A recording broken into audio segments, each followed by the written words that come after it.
சிறகடிக்க ஆசை சீரியல் நெக்கான எபிசோடில் ஸ்ருதியோட அம்மா வந்து எல்லாரும் முன்னாடி டான்ஸ் ஆட சொல்லுவாங்க. ஆனால் விஜயா சொல்லுவாங்க, நான் கற்றுக்கிட்டது வந்து எவ்வளோ பாரம்பரியமான கலை தெரியுமா, இப்படி குடிகாரங்க மத்தியில் என்ன ஆட சொல்கிறீங்க, போய் இங்கே வந்து தங்கணும் பேர், இதெல்லாம் என்னோட துரதிருஷ்டம் அப்படின்னு சொல்லிட்டு ரூமில் போய் கதவை சாத்திடுவாங்க. இப்படி என்ன அவமானப்படுத்திட்டு போயிட்டாலன்னு சொல்லிட்டு ஸ்ருதியோட அம்மா மனசில் நினச்சிட்டு இருப்பாங்க. அடுத்த சீனில் ரவி வந்து அவங்க அம்மா வீடு முழுக்க தேடி பார்ப்பாங்க. ஆனால் காணும்.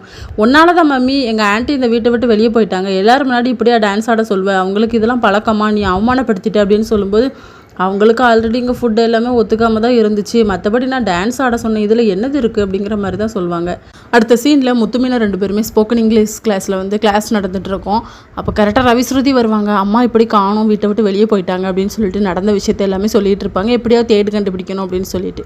இன்னொரு பக்கம் விஜயா வந்து நேராக மனோஜோட கடைக்கு தான் போயிருப்பாங்க. ரோகிணி அங்கே ஆல்ரெடி இருப்பாங்க, மனோஜ் வந்து மறைச்சி வச்சுருப்பாரு. நம்ம விஜயா வந்து ரெஸ்ட் ரூம் போயிருப்பாங்களா, அப்போ ரோஹிணி வெளியே அமுச்சு விட்ருவாரு. இனிமேல் அங்கே தான் ஸ்டே பண்ணிக்க போகிறேன் அப்படிங்கிற மாதிரி சொல்லுவாங்க. அங்கே எதுவுமே எனக்கு ஒத்துக்கலை, சாப்பாடு எதுவுமே ஒத்துக்கலைடா, குண்டு அரிசியாக இருக்குது, டீ கூட பால் கூட ஊற்ற மாட்டேங்காங்க அப்படின்னு சொல்லிட்டு இதோட நெக்கான எபிசோட் முடியுது.